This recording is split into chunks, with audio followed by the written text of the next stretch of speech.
할렐루야. 네, 귀한 교회에 또 하나님의 말씀 나누게 되어서 감사하게 생각합니다. 화면 잘 나올까요? 네. 에, 아마 잘 안 넘어가는 것 같은데 넘어가 줘야 되는데. 네. 저는 소개받은 윤원성 목사라고 합니다. 제가 주로 하는 일은 해온 일은 청년 사역을 한 30여 년 한국과 미국에서 해왔고요. 청년들과 오래 현장에 있으면서 청년들의 고민이 교회 안의 일보다 교회 밖의 일이 항상 더 고민이죠. 그래서 청년들이 자기들의 어떤 진로나 또 미래 그리고 직장 뭐 이런 여러 고민들을 많이 하고 있는 것들을 좀 보면서 제 마음에 이 청년들을 좀 실제적인 도움을 주고 싶다. 그런 마음이 좀 들었습니다. 30년 가까이 청년들에게 말씀을 가르치고 세상 속에 그리스도인으로 살아가도록 많이 도전했는데 실제 세상 속에서 그들이 살아가면서 갖고 있는 아주 현실적이고 실제적인 고민들도 누군가는 같이 좀 씨름해주고 고민해줄 사람이 필요하다는 필요를 많이 보게 됐어요. 그래서 한 8년여 전에 담임 목회하던 목회를 내려놓고 이제 교회 밖에 나와서 저도 이제 이렇게 8년 동안 어떻게 보면 이제 저 나름의 창업을 해서 저 나름 저의 인생과 저의 살아갈 모든 길들을 제가 이렇게 개척해서 지금까지 8년여 정도 살아오고 있는 것 같습니다. 그러던 과정에서 저는 이 성교적 교회라는 어떤 그 우리 시대에 하나님께서 이끌어 가시는 어떤 교회를 향한 어떤 도전을 좀 접하게 되고 이것이 정말 하나님이 원하시고 기뻐하시는 일이다. 는 확신이 좀 있었습니다. 그래서 몇 년 전에 저와 이제 또 우리 평촌의 새중앙교회라고 오늘 제가 아마 말씀 중에 이 교회를 자주 소개하게 될 텐데 이 새중앙교회라는 교회 담임 목사님과 미주 지역에 있는 AEU라는 아메리카 이반젤리컬 유니버시티라는 AEU라는 대학의 총장이자 이제 선교 신학자인 이상훈 총장님과 저희 셋이 프레시 네트워크라는 한국 교회의 좀 전통적이고 오래된 교회들도 더 선교하는 교회로 또 전환하고 새롭게 30대, 40대 젊은 목회자들에 의해서 개척되는 교회들이 어떻게 더 선교 지향적일 뿐만 아니라 진짜 선교하는 교회로 세워지게 할 건가? 이제 그 일을 위해서 저희가 한 3년여 전에 네트워크를 만들고 컨퍼런스도 여러 면은 좀 큰 규모로 하고 전국적으로 목사님들을 네트워크하고 그리고 저희가 국내의 웬만한 지역 도시들의 네트워킹이 잘 좀 구축이 되면서 지난 이제 3월 말부터 4월 이달 초에는 저희가 리더십들이 다 함께 뉴질랜드에 가서 뉴질랜드에 있는 한인교회 전체 연합으로 선교적 교회 집회를 또 한 4박 5일간 함께 하고 뉴질랜드 우리 이민교회들도 선교적 교회 운동에 또 동참하는 이런 또 움직임들이 있고 저희가 해마다 이제 전 세계 여러 이민 사회들도 다니면서 우리 한인교회뿐만 아니라 현지인 교회들까지도 선교적 교회에 좀 큰 네트워크가 만들어지고 좀 글로벌한 선교 무브먼트가 일어날 수 있도록 저희가 좀 애쓰고 있습니다. 애쓰고 있고요. 그 과정에 이제 우리 청년들뿐만 아니라 지역 교회도 그리고 선교 단체도 앞으로는 이제 큰 이슈가 지속 가능성이라는 문제가 이제 대두되고 있습니다. 교회가 선교사님들을 한정없이 보내고 싶지만 교회의 리소스는 재정적인 면이나 인적 자원이나 모든 면은 한정되어 있고 선교사님들을 계속 보내고 후원하다 보면 교회가 나중에는 유지가 안 되게 되는 경우가 올 수도 있겠죠. 사실 이 선교적 교회, 미셔널 처치라는 선교적 교회 논의도 어떻게 보면 비슷한 맥락에서 시작됐습니다. 그래서 영국 교회가 해가 지지 않는 나라로 전 세계 선교를 주도하던 시대에 많은 선교사들이 나가게 됐고 근데 그 선교사들이 선교지에서 사역들을 다 마치고 사실 본국으로 돌아왔을 때에 오히려 영국 교회가 굉장히 사실은 거의 무너져 내린 현장들을 보면서 이런 어떤 역전 현상 그리고 세속화되고 물질주의화되고 사람들이 탈종교화되는 시대에 과연 교회가 지속적으로 선교적 사명을 감당하기 위해서 교회가 어떻게 해야 할 것인가 이런 고민 끝에 나온 논의가 성교적 교회라는 논의입니다. 그리고 그것이 이제 한국 교회에 한 십수년 전에 많은 신학자들에 의해서 소개가 되었는데, 뭐 하나의 또 다른 교회 개척 이론이나 또 하나의 교회 성장 이론으로 지금까지는 약간 좀 치부되는 경향이 있었습니다. 하지만 몇 년 전부터 그래도 뜻이 있는 분들에 의해서 이 성교적 교회 운동이라는 것은 어떤 하나의 새로운 이론이나 어떤 이런 방법론이 아니라 이것은 성경적 교회의 본질로 다시 돌아가자는, 사실 교회의 본질 회복 운동이다 라는 저희가 뜻을 모으게 됐고, 이 운동은 일시적으로 하고 끝날 것이 아니라 주님 오시는 날까지 우리가 계속해야 되는 운동이 바로 성교적 교회 운동이다. 그래서 미셔널 처치 무브먼트를 저희가 프레시 네트워크라는 이름으로 하고 있습니다. 오늘 그 내용을 조금 여러분에게 말씀드리면서 우리 또 구미 지역에 있는 청년들과 또 우리 교회, 그리고 앞으로 성교의 미래도 함께 좀 생각해 보는 시간을 가지고자 합니다. 이제 페이지가 넘어갈까요? 여기에 문제가 있는 것일까요? 앞에까지 빼주셨는데도 네. 그래서 성교적 교회는 통상적으로 그냥 성교를 많이 하는 교회하고는 좀 다릅니다.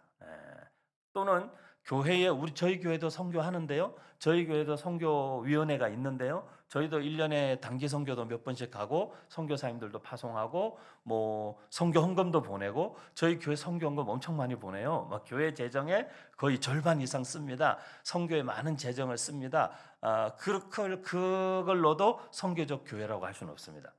선교적 교회라는 것은 사실 하나님 나라라는 측면에서 이 온 세계 가운데 하나님의 나라가 통치가 임해야 되고, 그 하나님 나라의 통치가 온 세계 가운데 열방에 임하게 하기 위해서는 해외 선교지뿐만 아니라 우리가 살고 있는 삶의 현장도 선교지다라고 인식하고, 모든 성도들이 다 자기의 삶을 선교적 부르심으로 받아들이고, 우리 모두가 다 일상에 흩어지는 일상 선교사로서 살면서 또 해외로 하나님이 부르신 자들은 해외로도 가서 선교하는, 그래서 총체적인 선교의 개념을 받아들이고 그것을 토대로 모든 사역과 교회의 존재 이유와 모든 일들이 행해지는 교회를 선교적 교회라고 하는 것입니다. 그래서 지금 여러분들이 교회에서 선교사님들을 많이 파송하셨다고 들었는데, 그분들만 열심히 선교하시고 우리는 그분들 열심히 도우면 돼라고 생각하면 선교적 교회가 될 수 없습니다. 선교적 교회가 되기 위해서는 내가 바로 선교사다라는 마음을 품으셔야 합니다. 예수 그리스도께서 이 땅에 오신, 제가 볼 때는 이 타문화권으로 하나님께서 우리 땅 가운데 보내신 예수님도 선교사시잖아요. 그래서 자기가 원래 사시던 아브라함처럼 본토 친척 아비집을 떠나서, 아버지의 품을 떠나 이 땅 가운데 오셔서 요한복음 1장 14절에 있는 말씀처럼 말씀이 육신이 되어 우리 가운데 거하신다라는 말은 우리 가운데 집 짓고 천막 치고 거기에 함께 사셨다, 그런 뜻이잖아요. 그래서 우리 예수님도 비거주가 아닌 거주 선교사로 이 땅 가운데 오신 것이죠. 전혀 다른 문화, 전혀 다른 곳에 오셔서 사실은 복음을 위해 아버지의 뜻을 그 땅 가운데 하늘에서 이루어진 것 같이 땅에서도 이루어지도록 하시기 위해서 이 땅에 오셔서 섬기신 선교사가 예수님이시다라는 모델인 것이죠. 우리를 그리스도인이라고 하면 모든 그리스도인들의 삶은 예수 그리스도를 닮아가는 삶이어야 됩니다. 크리스천이라는 말의 의미가 크라이스트 라이크, 그리스도와 같은 삶, 그리스도를 닮고 싶은 사람들이죠. 예수 그리스도를 닮고 싶어하는 사람은 누구든지 복음을 알았으면 그 복음을 나만 가지고 있는 것이 아니라 복음을 알지 못하는 들에게 그 복음을 전하고, 복음을 알지 못하는 자들에게 그 거리가 얼마가 되든, 언어가 다르든 문화가 다르든 돈이 얼마가 들든 관계없이 그 복음을 전해야 된다라는 것이 그 삶의 가장 우선순위가 되어 있는 사람, 그 사람을 그리스도인이라고 하는 것입니다. 선교사라고 부르지 않습니다. 그리스도인이라고 하는 것입니다. 그렇기 때문에 모든 그리스도인들은 선교사여야 하고 선교적 삶을 살아야만 하는 것입니다. 그것이 예수 그리스도를 쫓아가는 제자의 삶의 본질인 것입니다. 그래서 오늘 여러분이 이미 다 알고 계시겠지만, 오늘 이 시간을 통해서 우리 또 구미 송정교회 성도님들에게 한번 새로운 또 사고의 전환이 일어나시기를 축복하는데, 그 내용은 내가 보내는 선교사, 가는 선교사 이렇게 나누는 것도 제가 볼 때는 옳지 않습니다. 그렇게 하면 어떤 분들은 나는 평생 보내는 선교만 하겠다고 마음을 딱 잡수시기 때문에 그렇죠. 그렇지 않습니다. 보내는 선교사, 가는 선교사가 따로 있지 않습니다. 그분은 거기서 선교하시고 나는 여기서 선교하는 겁니다. 왜? 그건 부르심의 문제이기 때문에 그래요. 주님께서 그분들에게는 타 문화권에, 타 민족에게, 다른 언어권에 가서 선교하도록 부르심과 하나님의 마음을 부어주신 거고, 우리에게는 다른 나라에 가서 이방 민족에게 복음을 전하도록 부르시진 않았지만, 대한민국 이 땅 구미에 여러분은 이 지역과 여러분의 삶의 현장에 있는 그곳에서 선교사로 살도록 주님 우리를 다 부르신 줄 믿습니다. 그래서 우리 모두가 다 선교사구나, 그렇게 인식하고 있는 교회는 선교적 교회인 것입니다. 그래서 선교 많이 하는 교회 아닙니다. 선교사 많이 파송하는 교회 아닙니다. 선교에 많은 재정을 쓰는 교회 아닙니다. 온 성도가 자기가 선교사로 부름받았다 믿고 우리의 삶의 일상으로 흩어질 때 우리가 그곳에 가서 선교하러 간다라는 그 선교사의 심정으로 이 예배당을 나갈 때 여러분 교회는 진짜 선교적 교회가 되는 것입니다. 그래서 사실은 여러분, 저는 이 모든 교회의 주일마다 드려지는 이 주일 예배는 사실 선교 파송 예배라고 저는 늘 생각해요. 이 주일에 예배 드리고 예수 그리스도께서 우리를 세상으로 파송하시는 것입니다. 우리 세상으로 왜 파송하시겠어요? 그저 그냥 일하고 돈 벌어서 자식들 공부시키고 집 사고 땅 사고 차 사고 그냥 그렇게 하라고 우리를 세상으로 파송시키시는 건 아니죠.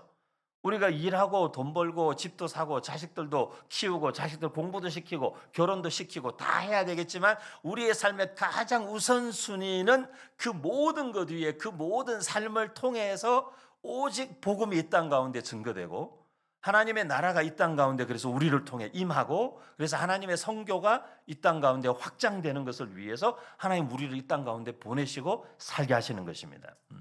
우리가 우리 자녀들에게도 많은 것을 가르쳐야 되지만 그거 하나 가르치면 됩니다. 사실은 삶의 최고의 가치가 무엇인가 그거 하나 가르치면 됩니다. 좋은 대학 가는 건 나쁜 거 하나도 없습니다. 열심히 공부하고 머리 좋고 공부 잘하고 좋은 대학 가야죠. 좋은 직장 취직하는 거 하나 나쁜 거 없습니다. 돈 많이 버는 거 나쁘지 않습니다. 뭐 집을 10채씩 가지고 계셔도 괜찮습니다. 여러분의 삶의 최우선순위가 하나님 나라와 그 복음이 이 땅 가운데 확장되는 하나님의 선교가 여러분의 삶의 최고의 우선순위라면 그러면 아마 여러분이 10채 집을 갖고 계시면 그 10채 집을 잘 임대도 주시고 하셔서 그 중에 한 채 정도는 선교사님들을 위한 게스트하우스로도 내놓으시고 여기서 아멘이 잘 안 되는 건가요? 그렇잖아요. 저는 집이 10채도 아니지만 조금 큰 집이라도 있으면 저는 하나님께 하나님 저 큰 집 주십시오. 저는 목적은 딱 하나입니다. 큰 집이면 우리가 식구 많지 않으니까 방 하나라도 선교사님들에게 언제든지 빌려드릴 수 있는 그런 집에 살고 싶어요. 제가 방이 더 필요하다면 무엇 때문에 더 필요하겠습니까? 거기를 뭐 게임룸으로 꾸며놓겠습니까? 영화관으로 꾸며놓고 앉아서 영화 보고 들어누워서 팝콘 먹고 있겠습니까? 아닙니다. 거기에 이 땅에 왔을 때에 머물 곳이 없어서 떠도는 영적인 나그네 같은 선교사들이 쉬어갈 수 있는 공간을 만들 수 있다면 방 하나 더 필요하죠 우리가. 여러분 다 방 두세 개씩 가지시고 선교사님들 잘 모시는 그런 비전 때문에 집도 좀 큰 집 구하시고 집도 한 채씩 더 마련하시고 그래서 선교사님들 6개월씩 안식년 들어오는데 갈 데가 없어요 여러분. 6개월씩 갈 데가 없어요. 동생 집도 아무리 편해도 동생 집도 일주일 지나면 서로 눈치 보여요. 가실 데가 없어요. 어떻게 하면 그 가족들 다 데리고 선교제 나갈 때 집 다 팔고 다 정리하고 갔는데 한국 오면 갈 데가 없어요. 어떡하라는 겁니까? 우리가 우리 삶에 하나님 나라와 선교와 그 복음이 최우선순위가 되면 여러분의 삶이 이 땅에서 잘 되면 잘 될수록 하나님 나라가 잘 되는 것이면 아무 문제 없죠. 그런데 이 땅에서 우리가 잘 되고 부유함을 누리는데 하나님 나라와 선교는 계속 위축되고 하나님 나라와 선교에 헌신하는 자들의 삶을 제대로 돌보지 않는다면 과연 무엇을 위한 성공인가? 이런 질문을 해볼 수밖에 없는 것이죠. 오늘 저는 여러분에게 진정한 선교적 교회가 되기 위해서 우리가 해야 되는 한 세 가지 정도의 중요한 부분을 좀 나누고 싶은데요. 그 첫 번째는 이 선교적 교회의 첫 번째는 오늘 우리가 읽은 본문 19절에 보면 스데반의 박해 순교와 그 사울의 박해 사건으로 말미암아 이제 많은 예루살렘 교회에 있던 유대인 그리스도인들이 흩어지기 시작합니다. 그래서 예루살렘에서 사도행전 1장 8절에 예수님 말씀하셨던 것처럼 예루살렘과 온 유대와 사마리아와 땅끝까지 가야 되는데 예루살렘에서 유대 지역과 그 유대 사마리아를 넘어 이제 안디옥까지 올라오게 됐어요. 안디옥까지 올라오게 됐는데 그 유대인 그리스도인들이 그 시점에도 여전히 하고 있는 일이 뭐냐면 19절에 있는 말씀인데 안디옥까지 와서도 그들은 오직 유대인에게만 말씀을 전하더라라는 거예요. 유대인에게만. 안디옥까지 왔고 이방 땅에 왔고 이방 민족들이 살고 있는 곳에 와서도 유대인들만 찾아다니는 유대인들만. 그리고 그 유대인들에게만 복음을 전하고 있었어요. 왜 그랬을까요? 그건 그들이 가지고 있던 기존의 사고방식이었어요. 그들이 가지고 있던 그때까지 그들이 가지고 있던 사고력, 그 패러다임의 한계였어요. 그래서 그것이 전환이 일어나지 않는 것이에요. 복음은 여전히 유대인들만을 위한 것이고 예수님은 유대인의 왕으로 오셨고 예수님은 이 온 세상의 모든 인류를 위해 죽으셨건만 여전히 예수 그리스도의 십자가의 구원과 하나님의 구원의 복음은 유대인들만을 위한 것이라는 생각이 아직도 빠져 있는 것이죠. 하나님께서 그 틀을 깨기를 원하셨어요. 틀을 깨기를 원하셨어요. 그래서 사도행전 그 앞에부터 이제 9장부터 시작해서 베드로에게 환상을 보여주시고 10장에 고넬료의 집에 부르셔서 이방인들에게 베드로, 당시 예루살렘 교회의 가장 유력한 사도 중에 한 사람이었던 베드로가 고넬료의 집에 와서 이방인들에게 복음을 전하는 일이 일어나게 합니다. 예루살렘 교회는 그 일을 모르고 있었어요.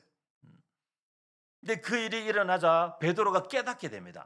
이방인들에게도 성령을 부어 주시고 이방인들에게도 복음으로 말미암아 구원 얻는 회개를 이들에게도 허락하셨구나라는 것을 비로소 깨닫게 됩니다. 우리가 인생을 오래 산다는 것은 되게 지혜가 깊어진다 이런 말이 될 수도 있는데요. 또 한편으로는 내가 경험하고 내가 아는 것에 갇히게 된다 그런 뜻이 될 수도 있어요. 잘못하면. 교회도 그렇습니다. 교회도 처음 개척됐을 때 저희 아버지도 교회를 개척을 하셨고 저희 아버지도 40에 개척하셨는데 저도 40에 교회를 개척했어요. 근데 개척을 해보면 개척 초기에는 되게 신비한 이 성령의 역사가 많이 나타납니다. 막 돈이 없으면 하나님 막 돈도 막 보내주시고 사람이 없으면 막 사람들로 보내줘. 이 개척 초기에는 간증이 엄청 많아요. 막 하나님이 진짜 불가능한 일도 가능하게 하시고 막 정말 말도 안 되는 일을 성령께서 주시는 감동 가운데 순종했는데 하나님이 그걸 끝끝내 되게 하시는 막 이런 역사와 간증들이 막 교회가 처음 시작됐을 때는 넘쳐요. 그런데 교회가 이제 20년 지나고 건축 크게 다 하고 사람도 늘어나고 안정이 되면서부터 어느덧 그런 스토리는 점점점 없어져요. 되게 안정적이고 그냥 교회 편하게 왔다 갔다 하고 그냥 교회 유지할 수 있을 만큼의 헌금 나오고 그냥 그러면은 더 이상 우리가 그렇게 막 간절하지도 그렇게 막 갈급하지도 이런 영적인 매너리즘에 빠지게 돼요. 그리고는 그냥 하던 대로 하게 돼요. 이제는 뭔가 새로운 시도를 하는 걸 자꾸 꺼려하게 돼요. 뭔가 새로운 도전을 하는 것에 대해서 주저하는 마음이 생겨요. 그냥 안정적이고 그냥 하던 대로 그냥 지킨 거 계속 지키고 싶은 거죠.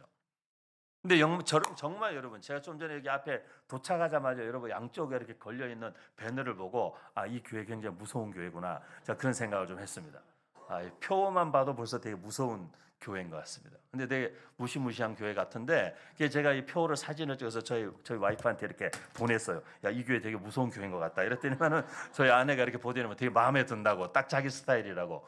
저희 아내가 또 한 기도 한 영발 하시는데 하여간 딱 자기 스타일이라고 막. 응? 근데 여러분 이렇게 기도하고 깨어 있는 교회의 특징이 복음에 살아 있고 선교의 열정이 꺼지지 않는 것입니다. 그렇게라도 몸부림치지 않으면 우리도 다 영적으로 비틀어지고 말라 죽어요, 결국에는. 그리고 그냥 형식적인 그리스도인들 돼가지고 주일날 그냥 습관처럼 교회 왔다 갔다 하고 뭐 마음에 특별한 복음의 열정도 없고 예수님을 사랑하는 뜨거운 가슴도 없고 그냥 그렇게 교회 생활하는 그런 존재들로 전락하고 마는 거예요.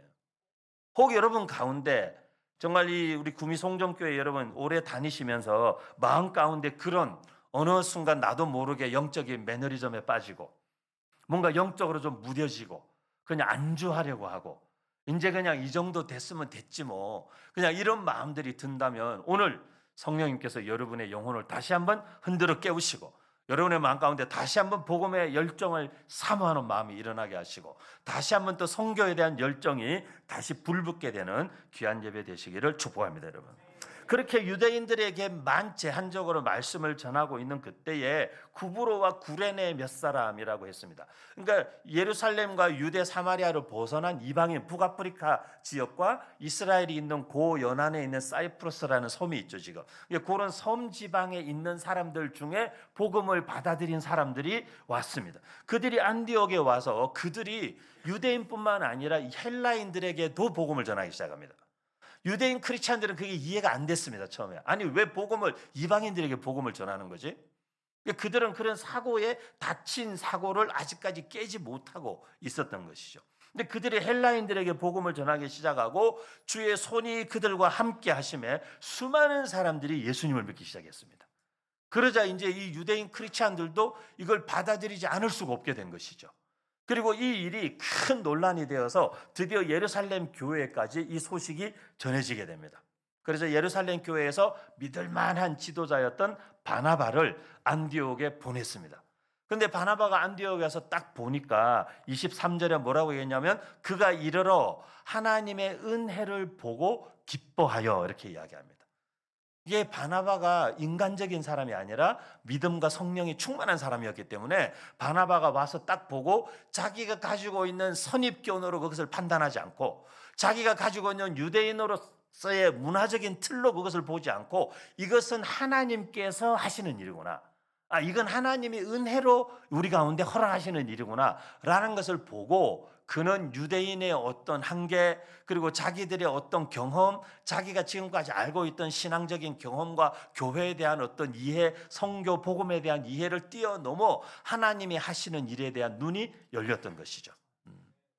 그래서 오늘 PPT가 잘 안 돼서 아쉬운데요. 그 다음 페이지 보여주시면 선교적 교회에서 상교적 교회로 교회가 전환하기 위해서 필요한 첫 번째는 패러다임 시프트, 사고의 전환이 일어나야 됩니다. 말씀드린 대로 성교 여기 이름 올라와 있는 우리 여기 선교사님들 여기 선교사님들 이름을 보니까 다 가명이 많으신 거 보니까 약간 선교 지역이 대충 어려운 지역에 계시는 것 같은데, 근데 이 선교 여기 이름 올라와 있는 분들만 선교사다라고 생각하면 안 됩니다, 여러분.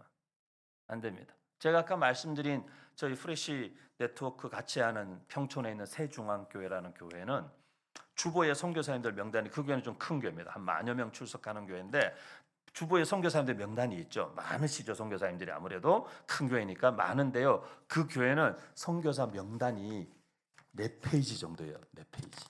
주보 4페이지. 왜 4페이지 되는 줄 알아서 깨알같이 돋보기로 봐야 겨우 이름 보일 정도로 깨알같이 적어놨어요. 4페이지를. 왜 그러냐? 그 교회는 이 목사님의 담임 목사님의 비전이 2030년까지 전 성도를 선교사로 파송하는 게 비전이에요. 2030년까지 전 성도를 선교사로. 근데 모든 성도가 다 해외 선교사로 나가는 건 아니잖아요. 그러니까 해외로 하나님께서 마음을 주셔서 파송받아 나가는 선교사뿐만 아니라 여러분들이 나를 하나님이 아까 말씀드린 대로 내가 있는 일터 거기가 어디든 여러분 거기가 미장원일 수도 있고 거기가 뭐 부동산일 수도 있고 거기가 뭐 공장일 수도 있고 회사일 수도 있고 학교일 수도 있고 병원일 수도 있고 거기가 어디든지 간에 뭐 농사 짓는 현장일 수도 있고 거기가 내 하나님 나를 보내신 선교지다 라고 믿고 거기에서 제가 선교사처럼 살겠습니다 라고 결단하는 성도들은 여기에서 훈련을 받아야 돼요. 2년짜리 2년 정도 훈련을 받고 나면 선교사 파송식을 해요. 그리고 그 선교사님들을 해외 나가는 선교사님들과 구분하기 위해서 이 교회에서는 비전 선교사라는 이름을 써요. 그래서 해외 선교사들의 명단 바로 다음에 비전 선교사 명단이 3,400명 적혀 있어요. 3,400명. 지금 만여 명 성도 중에 3,400명이 비전 선교사로 훈련받고 헌신하고 파송받았어요. 그리고 자기 일터에 교회를 개척합니다. 복덕방에서 예배드리고 카페에서 예배드리고 미용실에서 예배드리는 교회들이 지금 거의 한 700여 개 이상 개척이 됐어요. 성도들이 자기들의 일상 속에 교회를 개척하는 겁니다. 그리고 거기서 믿지 않는 사람들을 전도하고 불러 모아서 같이 찬양하고 예배드리고 복음을 전하고 또 그들이 다 같이 주일에는 교회로 또 몰려오는 겁니다.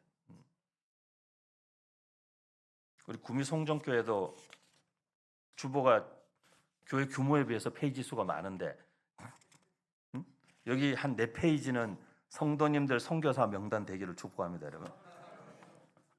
여기 다 이름 올리셔야죠, 여러분. 얼마나 영광스러운. 그래서 오늘 여기 와서 보고 영구표라는 말이, 혹시 영구가 지은 표는 아닐 텐데 영구표라는 말이 딱 이렇게 눈에 들어왔습니다. 그래서 제가 이 교회 보통 교회 아니구나, 진짜 이 교회 무서운 교회네, 그런 생각했습니다. 이 평촌 세종안교회도 이 담임 목사님이 부임하셨는데 한 10년 정도 전에 부임하셨어요. 근데 부임하시자마자 딱 표를 정하셨어요. 교회 표가 뭐하러 매년 바뀌냐? 교회가 존재하는 이유는 항상 똑같은데 왜 교회가 표를 계속 매년 바꾸는 거냐고. 이분은 딱 부임하자마자 타겟 2030, 2030년 타겟팅, 타겟 2030 가서 제자 삼으라. 지금까지 10년 동안 가서 제자 삼으라만 하는 거예요. 그리고 교회 전체의 큰 방향성은 선교적 교회다. 그래서 이 교회 앞에 큰 강대상 앞에다가 미션을 철치라고 영어 알파벳을 미션을 철치 이렇게 크게 이렇게 만들어서 이렇게 세워놨어요, 아예. 그래서 계속 우리 교회는 선교적 교회, 전 성도가 선교사가 되는 선교적 교회.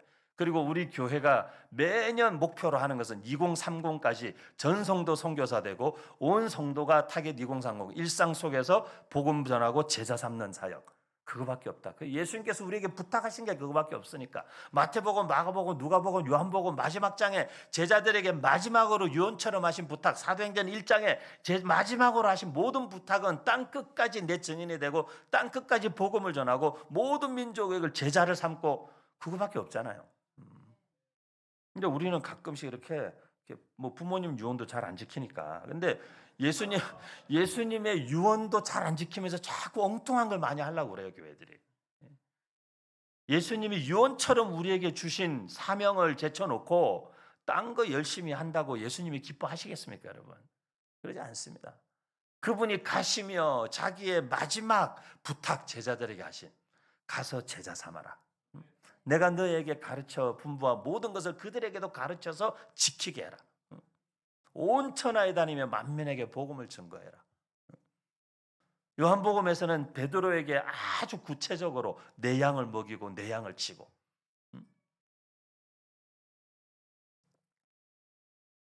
우리가 교회가 왜 존재하는가? 그 생각을 늘 질문을 해야 합니다. 그래서 우리의 사고의 전환이 일어나야 합니다.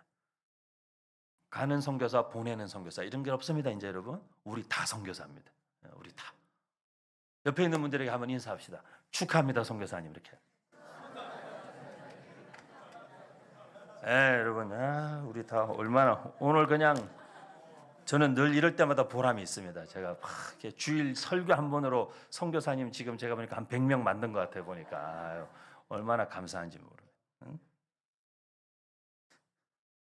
여러분, 그거 아니면 우리 인생에 무슨 의미와 보람이 있겠습니까, 여러분? 저보다 여기 연로하신 분들도 많이 계시지만 뭐 몇 분 안 계시는 것 같은데 보니까 평균 연령이 한 45대 보이시는데 여러분 인생 한 70 되시고 뭐가 인생의 낙이겠습니까? 몸도 쇠약해지고 건강도 점점 약해지고 눈도 침침해지고 예전만큼 그렇게 막 열정과 에너지도 없고 우리 삶이 서서히 꺼져간다는 걸 느낄 때 뭐가 우리 인생의 보람이고 의미가 되겠습니까? 뭐 집을 몇 채 사놓은 게 우리 인생의 보람이 될까요? 뭐 통장에 잔고가 있는 게 우리 인생의 큰 보람이 될까요? 아닙니다, 여러분. 주님 앞에 갈 시간이 점점 가까이 올수록 우리 인생의 보람은 다른 거 아무것도 없습니다. 예수 그리스도와 복음을 위해서 헌신한 것. 여러분 때문에 여러분 때문에 구원 얻은 영혼들이 예배당에 와서 예배드리는 그 사람의 뒷모습만 봐도 흐뭇하고, 우리 인생에 뭐가 진짜 보람이겠습니까? 그 이상의 보람, 그 이상의 보람을 찾을 수가 없습니다, 이 세상 가운데. 저는 청년들에게도 그럽니다. 여러분들이 할 일이, 하고 싶은 일이 많겠지. 직업도 얻어야 되겠고, 뭐 창업도 해봐야 되겠고, 비즈니스를 하든지, 좋은 직장을 얻든지, 결혼도 하고, 뭐 애도 놓고, 이제 우리 부모님들 했던 거 다 해야 되겠지만, 그게 우리 인생의 목적의 전부라면, 제가 사람이 어떻게 사는가 보니까 여러분 이러더라고요. 우리가 이렇게 뭐 유치원, 초등학교, 중학교, 고등학교, 대학교, 그러고 나서 이제 뭐 대학 졸업하면 취업하고, 취업해서 조금 이제 돈 좀 벌면 결혼하고, 결혼하면 또 애 놓고, 그러면 뭐 차도 사고 뭐 집도 사고, 그러고 나면 그 애가 이제 또 유치원 가고, 초등학교, 중학교, 고등학교, 대학교 졸업하면 또 취업하고, 그 걔가 또 뭐 시집장가 간다니까 또 걔 시집장가 보내는 거 뒷바라지하고, 또 걔가 또 좀 있으면 애를 낳아요. 그럼 그 애를 우리가 키우는 거죠. 우리가 우리 자식들이 안 키우고 우리가 키우는 거죠. 우리가. 그러면 걔가 또 유치원 가고, 초등학교 가고, 중학교 가고, 대학교 가고, 취직하고, 뭐 결혼하고, 애 낳고, 뭐 이게 여러분 삶이 그게 전부인가요? 내 인생을 돌아보니 그냥 뭐 했나 써보라니까, 무슨 국민학교 졸업, 무슨 중학교 졸업, 무슨 고등학교 졸업.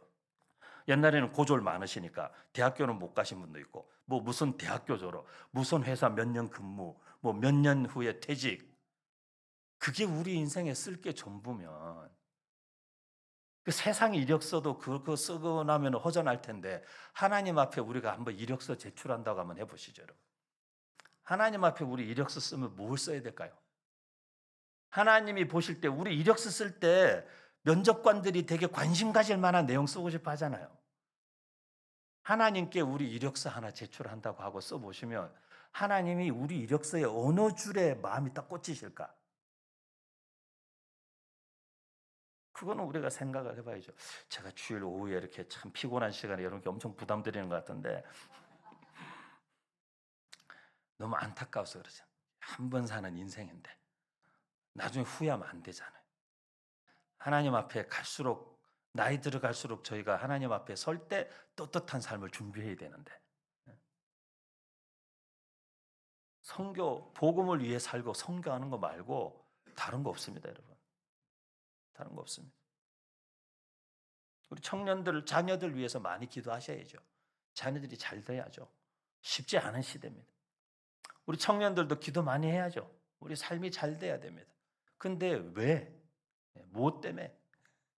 이유도 없고 그냥 자식이니까 그냥 잘 됐으면 아니죠. 목적이 없는 거죠. 그거 목적이.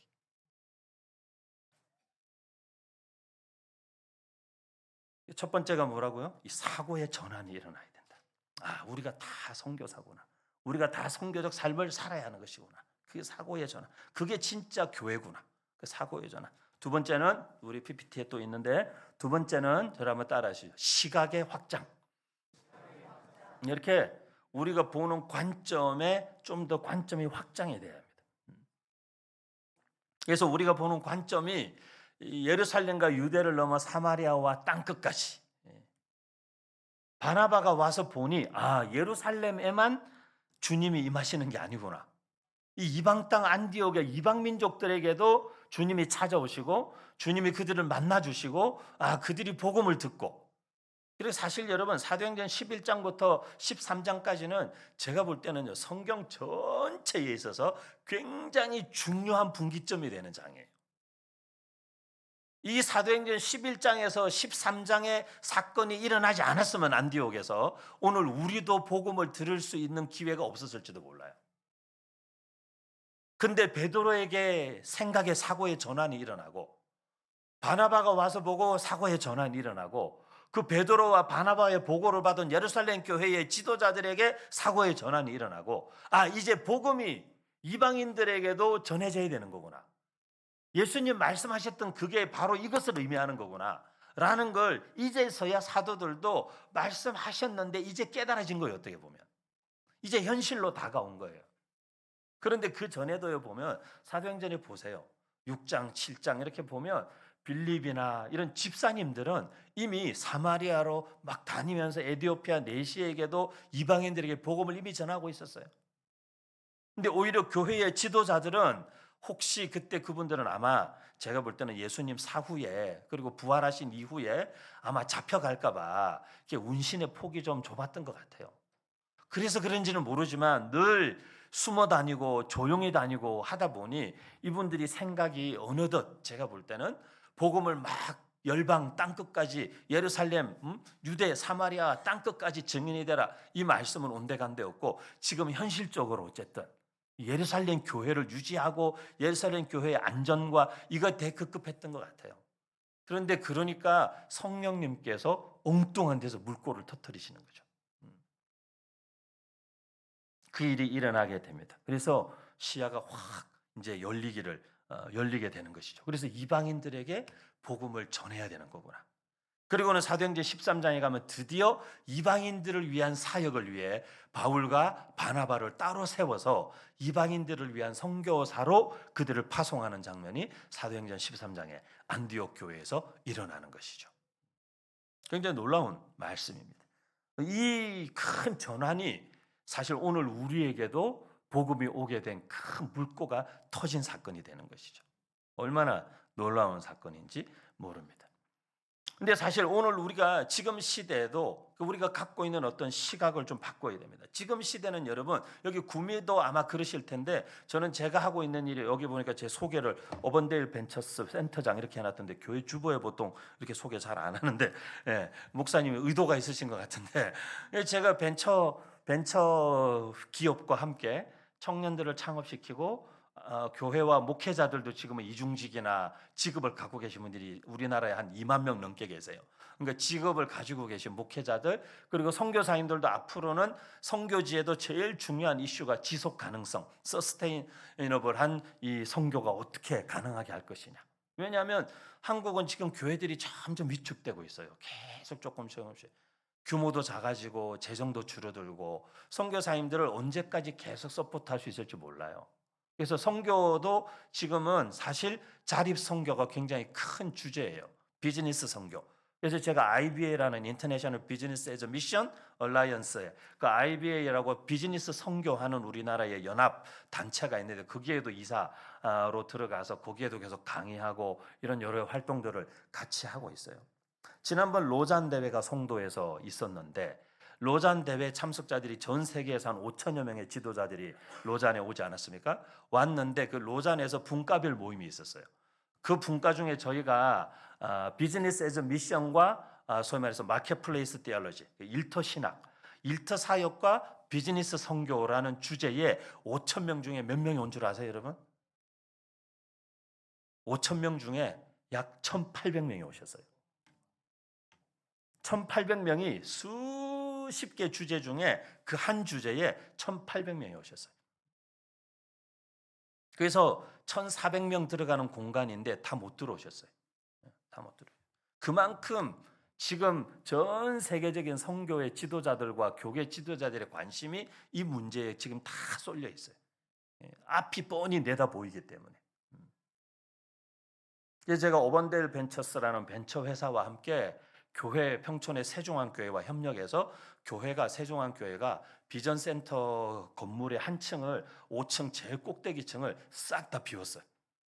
12개 부서가 쓰던 공간을 싹 다 옮기고 그 공간에 교회가 한 10억 원 정도 재정을 들여서 저희가 원하는 대로 공간을 다시 다 인테리어를 했어요. 인테리어를 해서 거기를 저희한테 완전히 무상으로 그냥 임대를 했어요, 교회가. 그래서 벤처 회사가 교회 공간을 돈 한 푼도 안 내고 벤처 회사가 한 250평 되는 복층으로 해서 거의 한 350평 되는 공간을 벤처 회사가 그냥 쓰고 있어요. 근데 거기서 뭐 하느냐? 청년들 창업하는 걸 돕고 목회자들과 선교사님들의 창업 컨설팅을 하고 그리고 저희가 하는 대단히 중요한 일 중에 하나가 지금 우리나라가 전국의 지역 소멸 위기예요. 그래서 정부에서도 그러고 중기부나 국토부나 이런 데서 다 전국의 지역 소멸 위기 대응 사업을 많이 합니다. 여기 구미도 아마 지자체에서 많이 할 겁니다. 근데 저희가 그 지역 소멸 위기 대응 사업을 전문으로 하는 벤처예요. 그래서 지역의 청년들, 로컬 크리에이터라고 하는데 로컬 크리에이터들을 양성하고 지역의 상권 활성화 사업이라는 걸 저희가 전문적으로 기획하고 진행하는 일에 저희가 되게 전문화되어 있는 벤처 회사예요. 그래서 제가 이 일은 지금 한국 교회 미래를 위해서 앞으로 너무 중요한 일이다. 그렇게 생각해서 이 일을 하는 벤처를 교회와 조인트 시켜서 소위 말하면 이제 교회와 벤처가 함께 운영하는 창업 센터를 만든 것입니다. 그래서 거기에 제가 센터장으로 선교사님들과 청년들과 교계일 뿐 아니라 지자체들하고 저희가 지금 뭐 부산에는 진구랑 사상구랑 같이 굉장히 큰 몇백억 정도 지역 활성화 사업을 하고 있고 강릉시도 저희와 하고 있고 최근에는 울산시도 상권 활성화 사업 하고 싶다.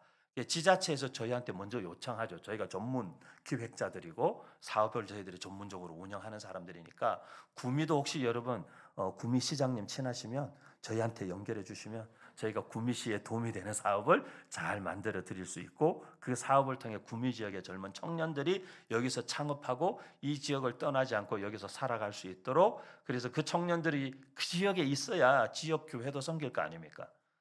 제가 어느 날 동대구 여기 대구에 집회하러 동대구에 딱 내렸습니다. 저를 동대구에서 픽업하신 목사님이 차 타고 출발하자마자 그러는 거예요 저한테. 목사님 저희 대구에서 한 달에 청년들이 한 500명씩 빠져나간다는 거예요. 한 달에 한 500명씩 다 서울 수도권으로. 그래서 제가 부산에 갔습니다. 부산역에 내리자 저를 딱 픽업한 목사님이 또 그러시는 거예요. 목사님 저희 부산에서는 한 달에 600에서 700명 청년들이 빠져나간다는 거예요. 부산에 있는 큰 교회들, 뭐 수영로, 호산나 이런 교회들 다 똑같은 고민을 얘기해요. 잘 키워놓으면 청년들이 다 빠져나가는 거예요. 대학 갈 때 빠져나가고, 취업할 때 빠져나가고, 결혼할 때 빠져나가고, 어렵다는 거예요. 여러분 어렵지만 그래도 우리 할 일은 해야죠. 우리가 할 수 있는 일은 해야죠.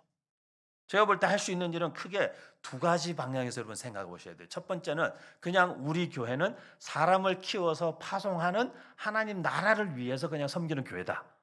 그래서 이 구미 지역에서 좋은 청년들 키워서 대한민국 방방곡곡과 온 세계로 선교사로도 보내는데 잘 키워서 일터 선교사로 전문인 선교사로 각 지역으로 파송해서 그들이 그곳에서 진짜 하나님 잘 섬기고 자기 일 잘하고 살아가는 신실한 크리스찬들로 살아가는 사람들로 그들이 살아간다면 우리 구미 송정교회는 여기서 우리가 의미 있는 사역을 하고 있다라고 그걸 여러분의 첫 번째 비전으로 삼으시든지 아니면은 이 지역에서 청년들이 정착해서 여기서 자녀 놓고 여기서 자녀를 양육하고 여기에서 비즈니스하고 어떤 일을 하면서 살아갈 수 있도록 교회가 그 일을 전적으로 뭔가 함께 노력하고 교회가 어떤 공간들이나 재정이나 이런 것들을 거기에 투자하고 써야만 하는 거예요 지금. 저희 센터에 많은 교회들이 이 상담하러 찾아오세요. 큰 서울의 유명한 대형 교회들도 오시고 전국에서 많이 오세요. 목포에서도 오시고 순천에서도 오시고 부산에서도 오시고. 왜 오실까요? 청년들이 계속 떠나는데 청년들이 우리 지역에 남아서 지역에서 생활하고 살아가고 자녀 키우며 교회도 섬기는 청년들로 키우고 싶은데 어떻게 하면 좋냐는 거죠. 어떻게 하면. 방법이 따로 뭐 무슨 대단한 수가 있는 건 아닙니다. 교회가 거기에 마음을 두고 교회가 그것을 위해서 고민하고 교회가 그것을 위해서 기도하고 교회가 그것을 위해서 재정을 투자하고 교회가 청년들을 최대한 도우려는 결심만 있으시면 지금도 방법은 있습니다. 지지난 주말에도 목포에 저희가 그래서 내려가서 목포 지역의 합동적 교회들 몇 군데가 우리 목포교회, 목포사랑의 교회 이렇게 한 8개 교회들이 연합하고 그래서 제가 팀을 꾸려서 내려가서 로컬에 있는 청년들이 그 지역에서 어떻게 창업하고 어디서 어떤 도움을 받을 수 있고 이런 것들을 쭉 안내해 주는 로컬 창업 세미나를 우리 목포교회라는 교회에서 했어요.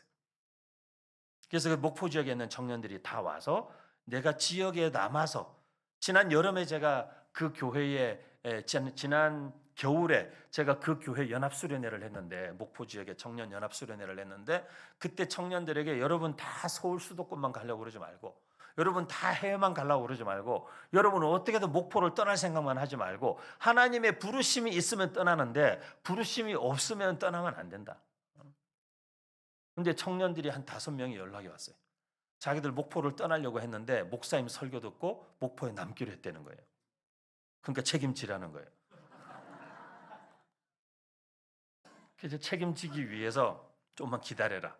제가 다 이렇게 전문가들과 함께 세미나를 꾸려서 지지난 토요일 날 내려가서 목포 지역 청년들과 함께 이 지역에서 여러분이 할 수 있는 일, 이 지역에서 여러분이 그런 일을 할 때 지자체에서 목포시에서 도움을 받을 수 있는 거, 전남도에서 도움을 받을 수 있는 거, 중규부에서 도움을 받을 수 있는 길들을 다 이렇게 안내해주고, 그리고 이번 여름에 2박 3일 청년 로컬 창업 캠프 2박 3일 캠프 할 때 다 오라고 와서 이제 2박 3일 동안 실제적인 비즈니스 모델도 만들고, 그래서 우리 지역에서 진짜 뭐 할 건가 한번 같이 고민해 보자. 여러분, 지역이 소멸되면 지역 교회도 없어지는 겁니다, 여러분. 우리나라 지자체의 한 74%가 2040년 중반 정도 되면 다 인구 제로 지역이 돼요. 그것뿐만 아니라 진짜로 어려운 점은 지금 저희 창업센터가 있는 평촌 안양시도요. 안양시의 고등학교 1, 2, 3학년 고등학생 인구가 5만 4천 명이에요. 고 1, 2, 3이 안양시 전체에 5만 4천 명인데 구미는 아마 그보다 작을걸요. 5만 4천 명인데 유치원 다니는 5, 6, 7세 아이들이 몇 명인 줄 아세요? 걔네들보다 딱 10년 아래 세대 5, 6, 7세가 5,300명이에요. 전국 지자체가 다 똑같습니다. 여러분. 10분의 1이에요. 10분의 1. 무슨 얘기냐? 앞으로 10년이 딱 지나면 그냥 물리적인 인구가 10분의 1로 줄어요. 아이들의 숫자가. 그렇기 때문에 지금 우리 주일학교에 고등학생이 만약에 10명이 있다. 10년 뒤에는 무조건 3명만 남는 거예요. 3명. 그게 지금 현실입니다. 여러분, 현실. 교회는 어떻게 되겠어요? 교회도 점점 어려워지겠죠. 그래서 지금은 여러분, 우리가 두 번째 이 시각의 확장에 있어서 패러다임의 전환, 시각의 확장 어디로 가야 되느냐? 지금은요, 온 세계 열방이 우리 이웃으로 이사 오는 시대에 살고 있어요. 구미에는 공단이 있으니까 더 잘 아시겠죠. 외국인들 없으면 안 돌아갑니다. 이제 공장도 안 돌아가고요, 식당도 못 하고요. 뭐 외국인들 없으면 앞으로 농사도 못 짓고요, 못 합니다. 근데 그 우리 위에 방송실 그 영어 문장 하나만 보여주십시오. 영어 문장에 있는 페이지 하나만 보여주세요. 지금 시대 성교를 영어 단어로 딱 이렇게 정리합니다. 이 정도는 되게 쉬운 영어니까 여러분 다 외우시면 되겠죠. From everywhere to everywhere by everyone 이렇게 돼요. 무슨 얘기냐면 모든 곳으로부터 모든 곳으로 모든 사람들에 의해가 지금 시대 성교의 컨셉이에요. 무슨 얘기냐? 이제 하나님께서 특별한 어떤 마음의 콜링을 주시고 부담을 주신 나라와 민족과 언어나 종족, 뭐 미전도 종족 관련된 사역도 저희가 하는 게 있는데, 근데 그렇게 가겠지만 지금은 우리가 있는 모든 곳이 다 선교지화되고 있어요. 우리나라에도 이미 우리나라 인구의 4%를 넘어서 5%에 가까운 이주민들이 들어와 있어요. 그래서 저는 그렇게 생각해요. 저희가 미전도 종족 관련된 통계들을 쭉 내고 미전도 종족 관련된 컨퍼런스도 하고 미전도 종족 이 Finishing the Task FFT라는 그것도 저희가 FTT라는 사역도 하고 하는데, 근데 그걸 저희가 하면서 보니까 올 2025년도 기준으로요, 이제 단 한 명도 복음을 듣지 못한 미전도 종족은 없습니다. 이제 없습니다. 이 세상에 존재하는 모든 인구 천몇백 명 되는 몇백 명 되는 사람들에게도 복음은 다 전해졌어요. 그러면 어쩌면 마태복음 24장에 있는 말씀처럼 복음이 땅끝까지, 이 천국 복음이 땅끝까지 증거되리니 그제야 끝이 오리라 라는 말씀이 그 말씀이면 제가 볼 때는 주님이 내일 오셔도 이상하지 않은 거예요. 근데 복음이 땅끝까지 전해진다는 말이 그들 가운데 그렇게 누구든 한 사람이라도 복음을 들으면 되는 건지, 아니면 거기에 교회가 세워지는 건지, 그런 그 정도 개념까지는 저희가 모르죠. 하지만 어쨌든 2025년도에 기준으로 전 세계의 복음을 단 한 명도 듣지 못한 종족은 더 이상 존재하지 않는다는 거예요. 그리고 지금도 전략적으로 함께하는 저희 많은 교회들이 복음을 듣지 못하거나 복음이 전해졌지만 교회가 세워지지 않은 지역들에 가서 교회를 세우고 그곳에 자생적인 교회를 세우기 위해서 전략적으로 계속 아울리치를 하고 있어요. 그래서 속도가 굉장히 빠르게 진행이 되고 있습니다. 그런데 그런 그뿐만 아니라 하나님께서 열방을 우리 곁으로 보내셔서 우리 곁에 있는 열방에게 우리가 복음을 전해서 그들이 그들 민족에게 복음을 전할 수 있는 길들을 하나님 온 대한민국에 열어놓으셨어요. 그러니까 우리 시각의 확장이 어떻게 일어나야 되느냐? 제가 볼 때는 여러분 여기 예배에 외국인들이 하나 이상하지 않게 함께 와서 예배 드릴 수 있어야 됩니다.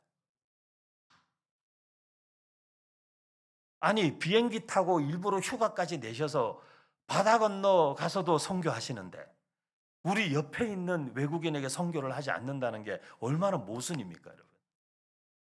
그건 엄청난 모순입니다. 온 대한민국에 하나님이 온 세계를 데려다 놓으셨어요. 그들에게로 우리의 시야가 확장이 돼야 됩니다. 저는 중국 사역을 오래 했습니다. 한 30년 가까이 했고 북한 관련된 일도 한 30년 가까이. 물론 저는 북한 때문에 중국 사역을 계속 해왔는데 30년 가까이 했습니다. 올해만 제가 조중 접경 지역에 한 10번 정도 갑니다. 가는데 뭐 북쪽 안에도 저희가 많은 일을 하죠. 지금도 저희 같이 일하는 귀한 동력자들이 안에 들어가서 일하고 있죠. 벌써 올 1월부터 문이 열려서. 근데 여러분 사람마다 하나님께서 보내주시는 부어주시는 비전과 꿈이 다 있겠지만 중국에 있는 많은 선교사님들이 거의 대다수 다 추방당하셔서 한국으로 오셨어요. 근데 이분들이 이제 내 선교는 끝났구나. 그러지 않습니다. 그래서 우리 선교계에서는 선교사 재배치 이런 거 많이 고민하고 중국인들 전 세계 안 가 있는 데가 없습니다. 그들이 계신 지역으로 재파송 받기도 하시고 국내에 중국인들이 많은 지역에 파송받아 가시기도 하시고 저도 지금 또 한 사람을 좀 찾고 있어요. 제가 있는 지역에 대학교가 하나 있습니다. 그 대학교가 꽤 큰 학교인데 거기에 중국 유학생만 3,000명이 있습니다. 부산대학교 전체 외국인 통틀어서 2,000명이 있어요. 2,000명. 근데 그 학교에는 중국 유학생만 3,000명이 있어요. 저희 집에서 한 10분 거리에 있는 대학교인데 그래서 제가 거기에서 그 중국 학생들 대상으로 중국인 유학생 사역을 할 우리 조선족 사역자나 좋은 선교사 한 분을 제가 찾고 있죠. 열방이 우리 이웃에 와 있어요, 여러분. 그대로 우리의 눈을 돌려야 되는 줄 믿습니다. 이곳에 외국인들도 와서 함께 예배하고 그들이 잘 못 알아들으신다? 교회에서 주중에 여러분 한글 학교 하세요, 한글 학교. 그분들에게 한국말 가르쳐 드리면 한국 생활에 적응하는 데도 도움이 되고 예배 드리는 데도 도움이 됩니다, 여러분. 여기 외국인들 다 불러서 밥도 해주고 자녀들도 돌봐주고 한국말도 가르쳐주고 말씀도 가르치고 그들과 함께 예배하고 그들 가운데 본국으로 돌아갈 때 선교사적 사명을 가지고 돌아갈 수 있도록 그들에게도 복음과 선교사적 사명을 심어주고 그러면 여러분 구미에서 온 세계 열방을 선교하는 교회 될 수 있습니다, 여러분. 그렇게 우리의 시야를 좀 더 넓혀야 됩니다, 여러분. 여전히 그냥 이 예루살렘 교회의 성도들과 지도자들처럼 그냥 내가 봐왔던 그거, 지금까지 내가 봤던 그게 전부인 것처럼 교회와 선교와 하나님 나라를 봐서는 안 되는 것이죠. 마지막으로는 26절 말씀해 보니까 그런 말씀이 있습니다. 바울과 바나바가 안디옥 교회에 와서 하나님이 하시는 일을 봤습니다. 그리고는 그가 사울을 데리고 옵니다. 사울을 다소에 가서 데리고 와서 그 바나바가 사울을 데리고 와서 1년 동안 그와 함께 있으면서 함께 말씀을 가르치고 사울이 이제 하나님의 사람으로 이방인을 위한 사도로 준비되는 시간들이 일어납니다. 근데 그 일들이 일어나면서 많은 사람들이 예수를 믿게 되는데 26절 마지막에 어떤 말씀이 있냐면 제자들이 안디옥에서 비로소 그리스도인이라 일컬음을 받게 되었더라 그랬어요. 그리스도인이라 일컬음을 받게 되었더라. 여러분 누군가에게 우리가 별명을 붙일 때 그 사람에게 별명 붙일 때는 그 사람의 외모나 그 사람의 말이나 그 사람의 삶의 어떤 습관이나 특징을 보고 우리가 별명을 붙이죠.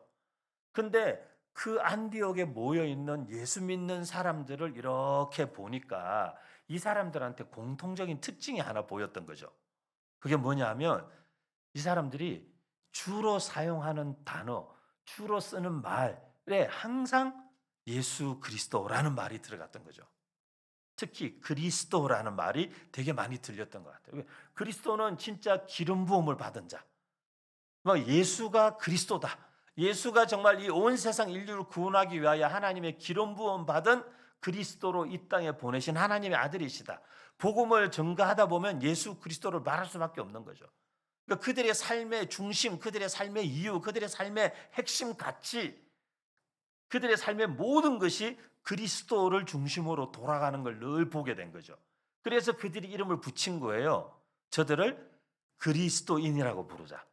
크리스찬이라고 부르자. 크리스찬.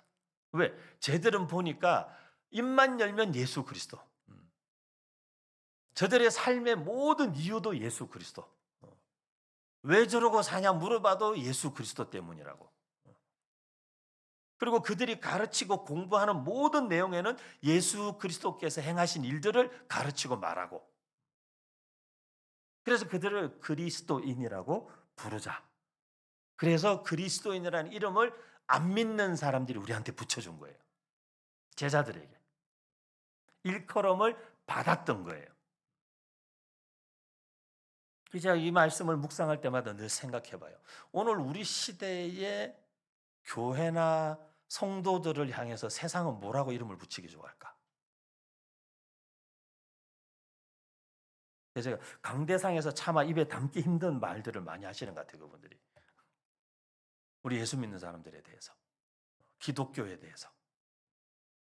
그건 다 우리 책임이지 않을까요? 다른 누구의 책임도 아닌 우리 책임이겠죠. 우리가 무엇을 위해 사는가? 그러니까 그들에게 잘 안 보이는 거죠. 예수 믿는 사람이나 안 믿는 사람이나 추구하고 사는 거 다 똑같아 보이는 거죠. 그냥 잘 먹고 잘 살고, 뭐 자식들 잘 키우고, 시집장가 잘 보내고, 그냥 뭐 좋은 차 타고 좋은 집에 살고, 편안하고 그럴듯한 인생을 살면 우리는 하나님의 은혜요 축복이라고 말하면 예수 안 믿는 사람들이 볼 때 저들의 삶이 우리하고 다른 게 뭐지? 그러면요, 예수 믿는 사람들의 삶이 하나도 궁금하지 않아요. 호기심도 안 생겨요. 아, 나는 내가 열심히 살아서 성공하고 쟤는 예수 믿어서 성공하려고 하는 거구나. 내가 그런데 좀 더 낫네. 뭐 이렇게 만약 생각하게 되면 예수 믿을 이유 하나도 없죠, 사실.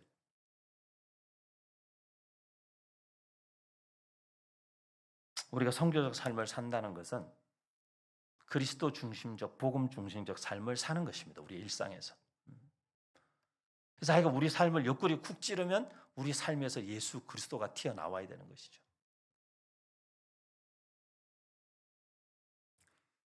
오늘 우리 시대에 제가 교회들마다 가면 저는 이렇게 순회하면서 다음 주는 또 제가 가까운 대구에 또 오는데 주일 오전 예배, 오후 예배 다 또 설교하러 오는데 근데 제가 이렇게 전국을 다니고 해외까지 다니고 1년에 해외를 한 12번, 15번씩 다니면서 말씀 전하고 하는 게 제가 주로 하는 일들이 말씀 전하러 다니고 강의하고 사역하는 건데요.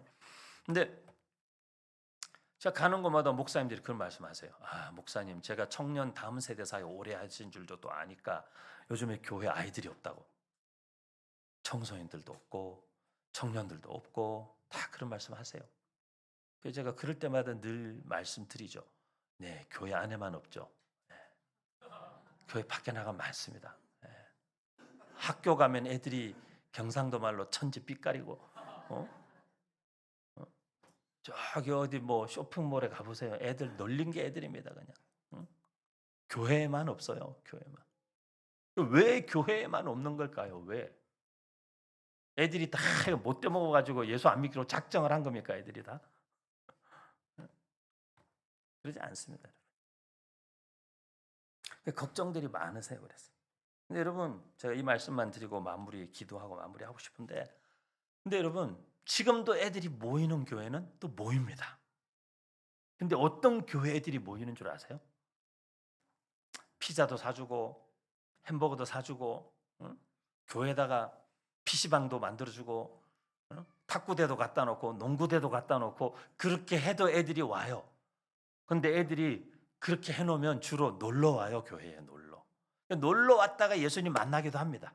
그러니까 할 수만 있으면 한 명이라도 더 만나기 위해서 그런 거라도 해야 됩니다. 교회가. 하지만 그런 것과 함께 그들에게 예수 그리스도를 제대로 소개하지 않으면 걔들 언젠가는 교회 다 떠납니다. 또.